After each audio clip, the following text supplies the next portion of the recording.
4 আপোনালোকে যে দেখিছে এই গেটখন ইটালীৰ টাস্কেনি অঞ্চলৰ ভলটেৰা চহৰৰ মিউনিচিপালিটিৰ গেট। পাখিৰ নিচিনাকৈ এই গেটখন ডিজাইন কৰি বনোৱা হৈছে। এই গেটখনৰ এটা অন্যতম বৈশিষ্ট্য হৈছে এই গেটখনে অধিক ঠাই দখল কৰি নাথাকে। এই গেটখন কম ঠাইতে ভাঁজ হৈ থকা দেখা যায়।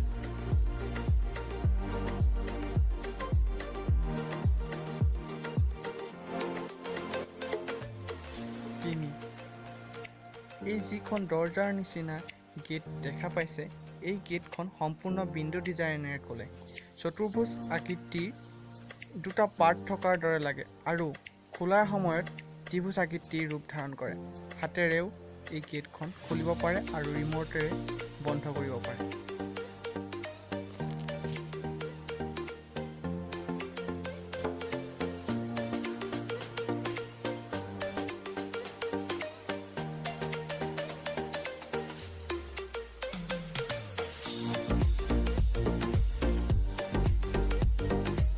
এটা ধুনীয়া ঘৰৰ আগফালে এখন ধুনীয়া গেট দেখিবলৈ পোৱা যায়। কিছুমান ডাঙৰ গেট দেখিবলৈ পোৱা যায়। এই গেটবোৰ খোলোতে বহুত শক্তিৰ প্ৰয়োজন হয় আৰু এই শক্তি প্ৰয়োজন নোহোৱাকৈ সহজে খুলিব পৰা প্ৰযুক্তিবিদ্যাৰে এই গেটখন নিৰ্মাণ কৰা হৈছে। এই গেটখনৰ দৰে এই গেটখনৰ সৰু গেটতো এই পদ্ধতি ব্যৱহাৰ কৰা দেখিবলৈ পোৱা যায়।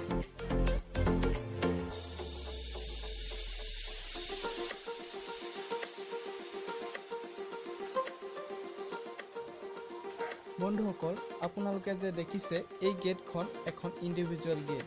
এই গেটখন চাবি দি লক কৰা হয়।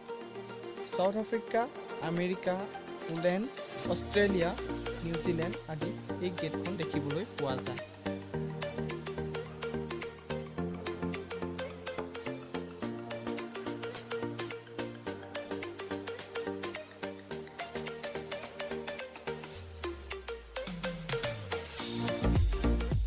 বন্ধুসকল, এই 4খন গেটৰ ভিতৰত আপোনাৰ কোনখন বেছি ভাল লাগিল সেইটো কমেণ্ট কৰি জনাওক আৰু লগতে মোৰ চেনেলটো ছাবস্ক্ৰাইব কৰি